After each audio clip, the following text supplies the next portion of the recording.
नागरिकता संशोधन कानून, राष्ट्रीय नागरिक रजिस्टर, प्रोटेस्ट का चेहरा और शाहीन बाग की दादी बिल्किस बानो भी अब किसान आंदोलन का हिस्सा बन गई हैं। आज वो किसानों के आंदोलन में शामिल होने के लिए शिंघू बॉर्डर पहुंच गई हैं। गौरतलब है कि सोमवार की रात भी सोशल मीडिया पर बिल्किस दादी का एक वीडियो वायरल हो रहा था। वीडियो में दादी किसानों के किसी प्रदर्शन स्थल पर दिखाई दे रही थीं।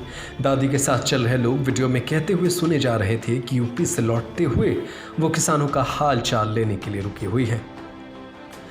ट्विटर पर लोग कंगना रनौत को ट्रोल कर रहे हैं और उनसे इस दावों को गलत ठहरा रहे हैं कि ट्विटर पर नेटिजन्स लगातार कंगना को दादी से माफ़ी मांगने के लिए कह रहे हैं और ये ट्विटर पर टॉप ट्रेंड कर रहा है।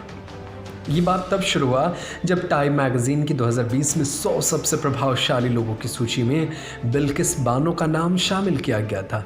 तभी एक यूजर ने राजधानी में चल रहे किसानों के विरोध के बीच एक बूढ़ी की तस्वीर बानो की तस्वीर के साथ मिलाकर शेयर किया और ये दावा किया गया कि तस्वीरों में दोनों महिलाएं वास्तव में एक ही थी, बल्कि ऐसा नहीं है।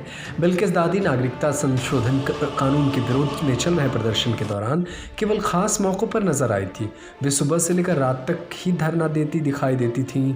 उन्होंने इस विरोध पर अंत समय तक बने रहने की बात भी की थी। टाइम मैगजीन के पत्रकार राणा अयूब ने अपने लेख में बिल्किस दादी का ख़ास तौर से जिक्र किया है। उन्होंने बताया कि कैसे बिल्किस दादी दिल्ली की कड़कड़ाती ठंड में प्रदर्शन स्थल पर डटी रहीं और शाहीन बाग प्रदर्शन में लोगों की आवाज़ बन गई। इतना ही नहीं, बिल्किस दादी के बयान भी कम चर्चा में रहे।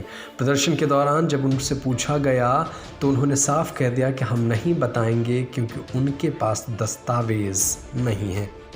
बिल्किस दादी के नाम से मशहूर बिल्किस बानो उत्तर प्रदेश के बुलंदशहर की रहने वाली हैं, लेकिन वो फ़िलहाल अपने बच्चों के साथ दिल्ली में रह रही हैं।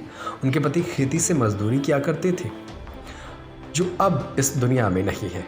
प्रदर्शन के दौरान बिल्किस दादी ने बताया था कि उन्होंने अपनी ज़िंदगी में कभी किसी राजनीतिक आंदोलन में भाग नहीं लिया था।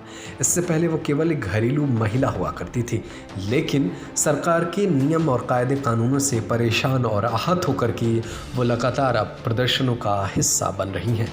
न्यूज़ रूम से नदीम अहमद की रिपोर्ट।